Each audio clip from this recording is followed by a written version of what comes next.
रब ने उस शौक़ में एक वस्फ़ हया रखा था, खुश कलामी ने इसे और बढ़ा रखा था। उसके आरज़ की वो लाली के चमन नाला थे, उसकी आँखों ने समंदर को सता रखा था। उसकी जुल्फ़ों में वो खम थे कि तसव्वुफ़ की राह, उसकी बातें थी कि एक तीर चला रखा था।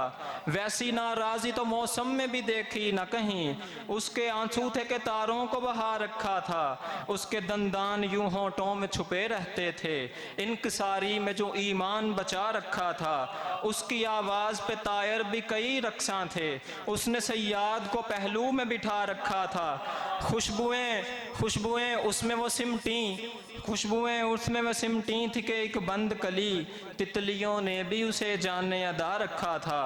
उसके रुख की वो शवाओं की तमाज़त का सुकून, रात में दिन को बैक वक्त मिला रखा था, रात में दिन को बैक वक्त मिला रखा था। उसके झुमके पे यूं कुछ बाल गिरे रहते थे, उसके झुमके पे यूं कुछ बाल गिरे रहते थे। सांप की ओट में हीरे को छुपा रखा था। मुझको डर था कि वो कायल मुझे कर ही लेगा, मुझको डर था कि वो कायल मुझे कर ही लेगा।